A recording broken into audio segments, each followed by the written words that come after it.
Assalamualaikum murid-murid. Hari ini kita akan belajar RBT tahun 6, iaitu tajuk penghasilan projek bagi unit 1 ataupun bahagian 1.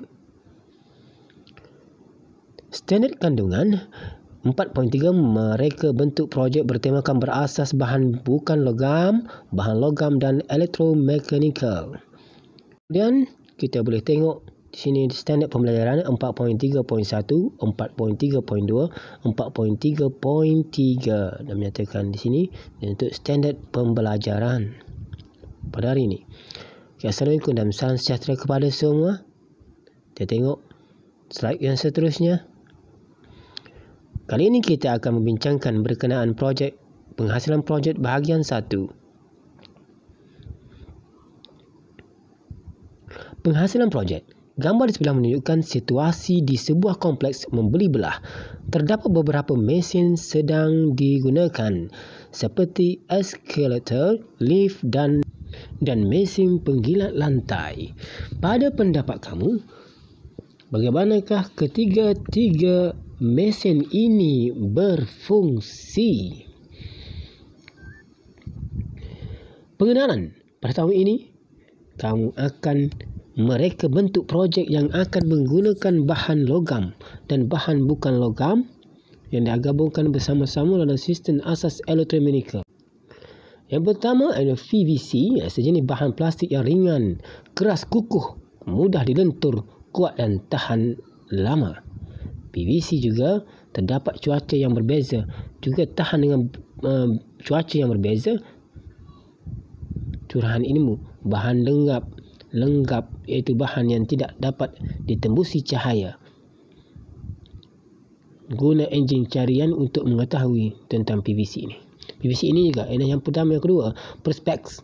Perspex ialah sejenis bahan bukan logam yang ringan. Dia ringan, keras dan tahan lama. Didapati dalam bentuk kepingan logam dan tiub berbagai warna.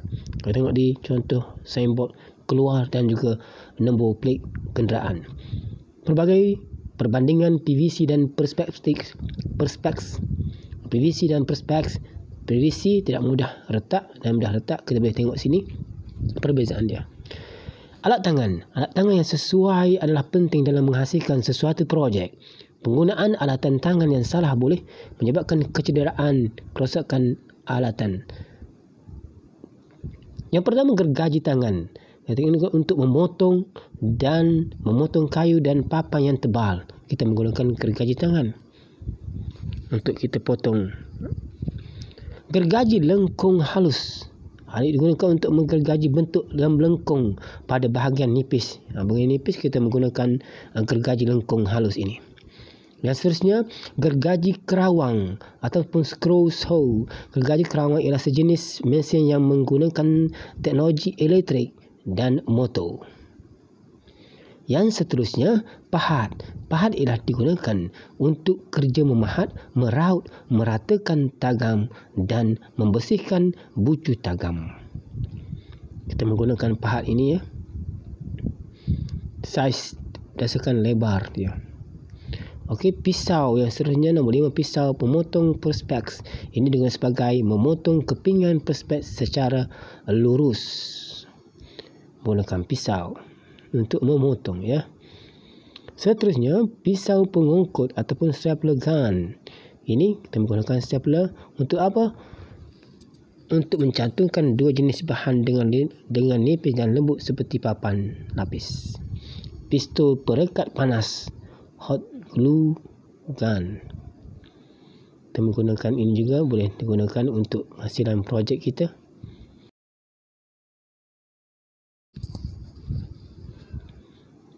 Okey, panduan keselamatan. Awas mata gergaji lengkung harus mudah patah. Hati-hati semasa menggunakan. Ini merupakan panduan. Bila menggunakan setiap alat, mesti tahu menggunakan ini keselamatan. Bahan pengikat dan pencantum. Bahan pengikat dan pencantum digunakan untuk mencantum bahan supaya dapat menghasilkan binaan yang dikendaki.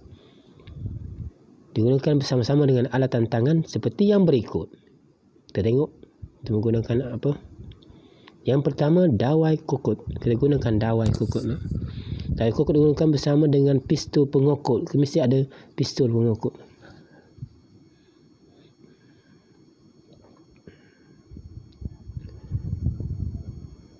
Okey, tengok seterusnya. Rod perekat panas. Hot made glue. Mesti ada rod dia. Untuk yang gun tadi mesti ada glue dia. Sama-sama pistol perekat panas tadi, bahan digunakan daripada bentuk rod bulat pelbagai saiz. Baiklah murid-murid, sebentar tadi kita telah membincangkan berkenaan penghasilan projek bahagian 1. Kita tengok slide yang seterusnya. Latihan. Perlu ada latihan supaya murid untuk menjawabnya. Okey, seterusnya kita tengok. Ini arahan aktiviti, sila salin dan jawab soalan yang berikut. Yang pertama, tulis maksud polynomial corrida dan breakfast. Polynomial corrida ialah apa dia? Yang kedua tu breakfast ialah apa dia? Senaraikan 7 alatan tangan yang digunakan untuk menghasilkan sesuatu projek. 1, 2, A, B, C sampailah G. Yang ketiga, fungsi pahat. Apa dia fungsi pahat? 4, senaraikan 2 bahan pengikat dan pencantum. Senaraikan. Yang ini perlu tulis dalam kertas ataupun dalam buku RBT. Okey, seterusnya ini merupakan kata-kata. Tabiat suka bertangguh merupakan tabiat yang pasti untuk gagal. Okey, sekian, terima kasih. Jumpa lagi di lain waktu. Sekian, Assalamualaikum warahmatullahi wabarakatuh semua.